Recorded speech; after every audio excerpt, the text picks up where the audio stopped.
Hi friends, முளைக்கட்டின ragi மாவுலேருந்து ஒரு டேஸ்ட்டாக சாஃப்டான ஒரு மோமோஸும் ஒரு ஆலு பரத்தாவும் எப்படி பண்ணுறதுன்னு பார்க்கலாம்.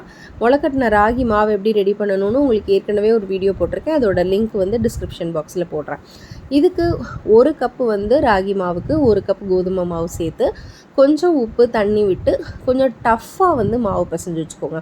நார்மலாக சப்பாத்திக்கு நம்ம சாஃப்டாக மாவு பிசைவோம்ல, அந்த மாதிரி இல்லாமல் கொஞ்சம் டஃப்பாக இருக்கிற மாதிரியான மாவு பிசைஞ்சு வச்சுக்கோங்க.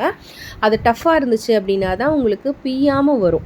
ஸோ இதுக்கு ஸ்டஃபிங்க்கு பார்த்திங்க அப்படின்னா கேரட்டு, கோஸு, பன்னீர், சீஸ் இதெல்லாமே வச்சுருக்கேன். ஃபஸ்ட்டு நம்ம கேரட்டையும் கோஸையும் உப்பு, பெப்பரு எல்லாம் போட்டு நல்லா மிக்ஸ் பண்ணி ஒரு ஓரமாக எடுத்து வச்சுக்கலாம். சீஸ், பன்னீர் நம்ம இந்த வெஜ்ஜோடு சேர்ந்து நம்ம வேறு ஒவ்வொரு மோமோஸ்லேயே நம்ம ஆட் பண்ணிக்கலாம். இப்போ குட்டி குட்டி பாலாக எடுத்து நல்லா தேய்ச்சிட்டு நீங்கள் கையை நல்லா குழி மாதிரி வச்சுட்டு கொஞ்சம் கொஞ்சமாக ஒரு ஸ்பூனாக அந்த ஸ்டஃபிங்கை வச்சுக்கலாம். இதில் ஒன்று நான் வெஜ்ஜும், அதுக்கப்புறம் ஒரு 2-3 சீஸும், அதுக்கப்புறம் ஒரு 2-3 பன்னீர்ன்ற மாதிரி நான் ஸ்டஃப் பண்ணியிருக்கேன்.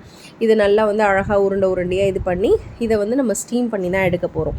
ஸோ நம்ம இட்லி கொப்பரையில் போட்டு ஆவியில் வேக வச்சு எடுக்க போகிறனால இது செம ஹெல்த்தியான ஒரு ஆப்ஷன். பிரேக்ஃபாஸ்ட்டுக்கு சூப்பராக இருக்கும். மைதா யூஸ் பண்ணுறதுக்கு பதிலாக இந்த மாதிரி யூஸ் பண்ணோன்னா ஹெல்த்தியாக இருக்கும். இதுக்கு பார்த்தீங்க அப்படின்னா நான் மயோனீஸ் வச்சு தான் நான் சர்வ் பண்ணியிருக்கேன். நீங்கள் உங்களுக்கு இந்த மோமோஸில் கொடுக்குற அந்த சட்னியை வச்சும் நீங்கள் சர்வ் பண்ணிக்கலாம். செம்ம சாஃப்டாக டேஸ்ட்டாக இருக்கும். குழந்தைங்களுக்கு மைதாக்கு கொடுக்குறதுக்கு பதிலாக இந்த மாதிரி டேஸ்டியாக பண்ணி கொடுத்தா செம்ம டேஸ்ட்டாக சாப்பிடுவாங்க, ஹெல்த்தியாகவும் இருக்கலாம். இதுக்கப்புறம் நம்ம ஒரு ஆலு பரத்தா, அதுக்கு இதே சேம் ஸ்டஃப் தான் யூஸ் பண்ண போகிறோம். இப்போ பார்த்திங்க அப்படின்னா நல்லா பெரிய சைஸ் உருண்டையாக எடுத்துக்கோங்க. இதில் ஒரு உருளைக்கிழங்குல கொஞ்சம் சில்லி பவுடரும் உப்பும் போட்டு நல்லா எடுத்து ஸ்டஃப் பண்ணி வச்சுட்டேன். இப்போ நல்லா ஒரு பெரிய உருண்டை எடுத்து அதை இந்த குழிக்குள்ளே இந்த ஒரு உருளைக்கிழங்கை ஒழித்து நல்லா உருட்டி கொஞ்சம் சாஃப்டாக தேய்ங்க. ரொம்ப ஹார்டாக தேய்க்காமல் சாஃப்டாக தேய்ச்சிட்டு நம்ம தோசைக்கல்லில் போட்டு அழகாக எடுத்துட்டோம் அப்படின்னா, எண்ணெய் ஊற்றி எடுத்துட்டோன்னா செம டேஸ்டான ஒரு ராகி ஆலு பரோட்டா ரெடி ஆகிடுச்சு.